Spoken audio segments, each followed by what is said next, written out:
مجھے ایک مسئلے سے واسطہ ہے کہ اکثر لوگ پوچھتے ہیں، اور آج کے دور کے انٹلیکچوئل جو ہیں توحید کے نام پر، شرک کے نام پر رسول اللہ صلی اللہ علیہ وسلم کی تعریف کو کرٹیل کرنے کی کوشش کرتے ہیں۔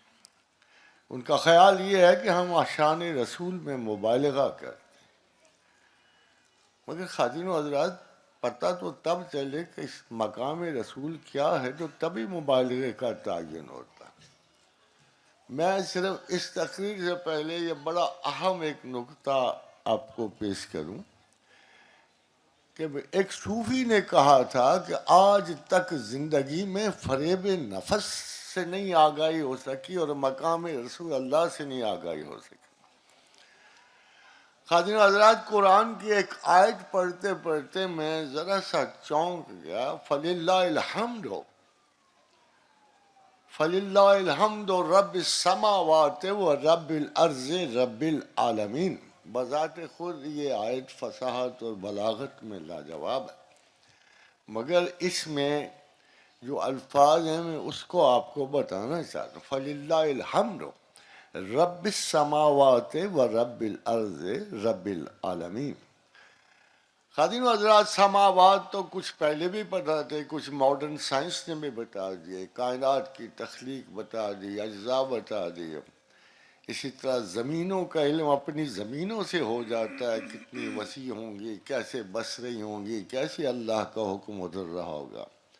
اللہ الذی خلق سبع سماوات ومن الارض مثلہن، اور پھر کہا کہ یتنزل الامر بینہن لتعلموا ان اللہ علی کل شیء قدیر، کہ ہم نے 7 آسمان بنائے، 7 زمینیں بنائیں، اور ان ساری زمینوں میں ہمارا حکم اترتا ہے۔ سو کچھ نہ کچھ تو پتہ ہے، کچھ خدا نے بتایا، اور کچھ سائنسز بھی ہمیں آگاہ کریے کہ آسمان و زمین کیا ہے۔ مگر خواتین و حضرات، عالمین پہ آ کے میرا کچھ رک گیا، پورے کا پورا جو تجویز کردہ انکشاف تھے وہ سارے رک گئے کہ عالمین کیا ہے۔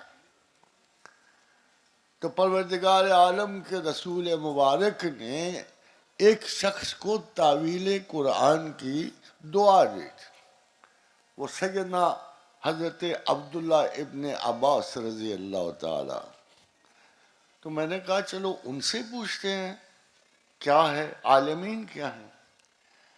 اس کی مین وجہ یہ تھی خواتین و حضرات کہ میں چاہتا تھا کہ میں ذرا رحمت العالمین میں جو عالمین ہے اس کا سٹیٹس جان سکوں۔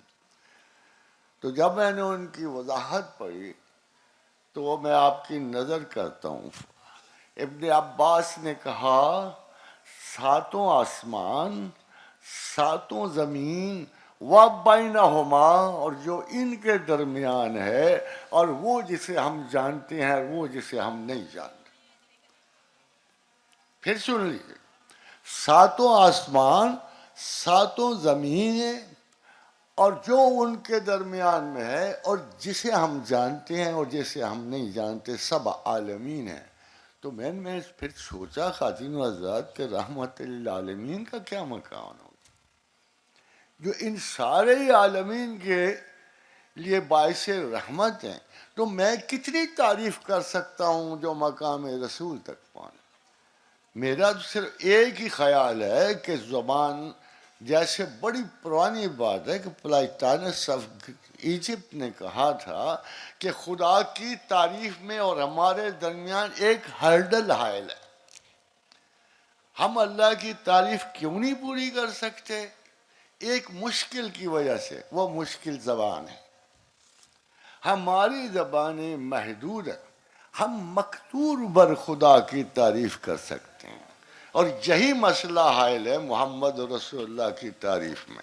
ہم مقدور بر رحمت للعالمین کی تعریف کر سکتے ہیں، اور یہ جو خیال کیا جاتا ہے معاذ اللہ استغفر اللہ کہ ہم رسول کی شان میں تقصیر کرتے ہوئے شاید کوئی شرک اور کفر کا امکان ہے، یہ بہت بڑے جہلا کا کام ہے۔